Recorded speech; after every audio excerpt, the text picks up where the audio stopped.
am really looking forward to Seven Havens making me forget that Netflix slop even exists. Let's talk about it.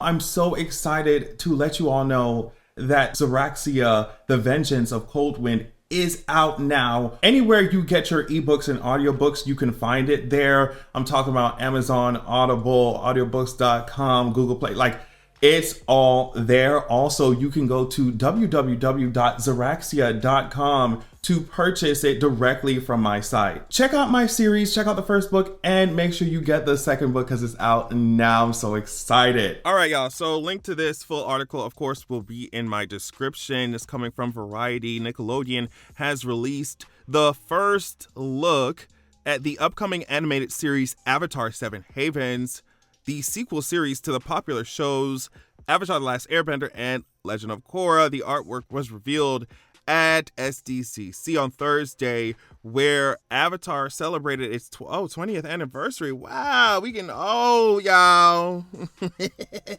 We getting old. Seven Havens follows two earthbending twins. All right, earthbenders, y'all are up.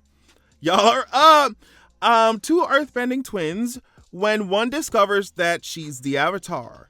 So the new series is set in a world shattered by a devastating cataclysm. A young earthbender discovers she's the new Avatar after Korra, but in this dangerous era, that title marks her as humanity's destroyer, not its savior. Hunted by both human and spirit enemies, oh my goodness, Korra. Human and spirit people on y'all. It's mad at Avatar. Hunted by both human and spirit enemies, she and her long-lost twin must uncover their mysterious origins and save the Seven Havens before civilization's last strongholds collapse. Okay, so before we move on, and I'm just like, Korra, what happened? I mean, they talking about a devastating cataclysm, so either Korra caused it or she couldn't stop it. No shade.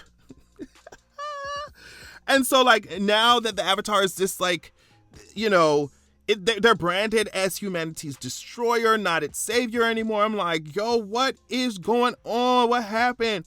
And this is no specific shade to Korra, because every Avatar has made weird, dumb decisions. Y'all act like Korra is the only Avatar who made crazy decisions. It's just like, please. So that's why, here I go. But that's why I'm kind of glad that they just made the next Avatar after Korra a girl, and she brown. It's like they could have seen all the complaints and been like, okay, whatever, we're gonna make the next Avatar a guy who's more like on the whiter side of things. And like, they could have done that. But they were like, you know what? If you're mad about that, you're gonna be mad about this. And I like that. It just has felt like sometimes some of the fans just treat Korra a different way because she is a girl, like, and they be gassing up Kyoshi, and I'm like, would y'all actually, the people who complain about Korra and the women who make decisions, the same kind of decisions that men make, whatever, like, I'm like, y'all gassing up Kyoshi, but like, would y'all actually live for her if we had a TV show, an animated show with her, because she was killing folks? And y'all mad at Korra for doing the little things that she be doing. Kyoshi was gonna play with y'all. So it's like, I just think that if people are mad about Korra, and I'm talking about genuinely mad. I will always poke fun at Korra. I mean, whatever. And everybody, I poke fun at them. I talk about how Kuvira tossed Korra around. But like, if you're genuinely mad, I'm talking about like actually mad, at these brown avatars, these girl avatars. I'm like, these women avatars who make decisions, y'all would not be actually gagging for Kyoshi, even though they think they would. But okay, I'm done.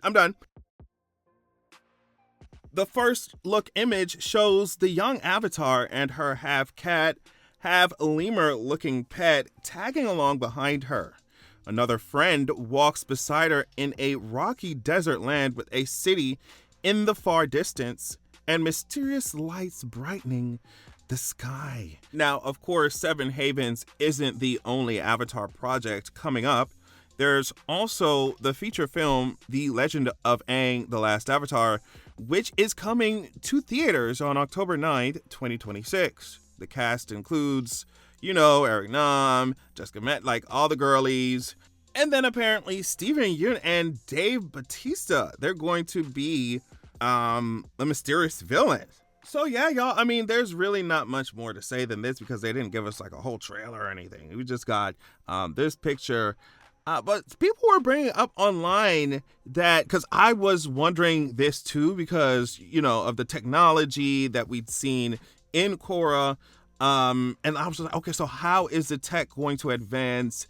And how will the bending change because of the technology that they're surrounded by? But like, if the world has been destroyed, like if there's been this like serious cataclysm, then it's likely that there's a lot of technology that was also destroyed. And so they don't have to worry. I guess the showrunners now, they don't really have to worry about moving the tech forward because the world came to a standstill, if you want, so to speak, right? And they're acting like, well, they're saying that these havens, 7 havens, are the last strongholds of civilization. So I think that puts the story in a unique place where, we're probably not going to see a whole bunch of like modern-ish or more modern tech like you would have seen in Korra. Probably not going to see a lot of it, but there are probably still some special tech, some special weapons laying around. It won't be a lot, but it would be so we could still, see things pop up in the plot from yesteryear, right? Even though it might not be a whole lot of super modernized tech around them today. But I'm really excited to see how the Avatar stuff works when you're a twin. I mean, from what I am seeing, from what we're looking at, they're saying that one person Avatar and the other person's just a twin. But I'm like, okay, but do they have any like special connection? Like they have to, right? They have to. And on top of that, I brought it up before in this video in the beginning, but I was just like, the fact that both human beings and spirits are chasing after the Avatar, my goodness, my good sister Korra, why don't you give my good sister a chance? She getting chased down by humans and spirits. And so it would be so cool to see, obviously, because they're going to propagandize so much when it comes to the Avatar and the Avatar history. So it would be so cool to see, just the comparison off like what we know actually happened, what we know the Avatar actually is versus what the people of this new age say the Avatar is. Maybe they have embellished certain events that happened in the past. Maybe they lie about certain things. So it would just be really fun to see how the legend of the Avatar, the concept of the Avatar, has changed and how drastically it has moved from this like, oh, well, peace and love and balancing the 4 nations to, oh, girl, we got to find this person who can manipulate all 4 elements. They're too powerful and they'll destroy humanity. So I think that's a good way to flip the wig. What y'all think? I think that's a good way to turn the wig around. I will be watching. I will be reviewing. Thank y'all so whenever it comes out. Oh my gosh. But yeah, thank y'all so much for watching. Love y'all so much. Peace out.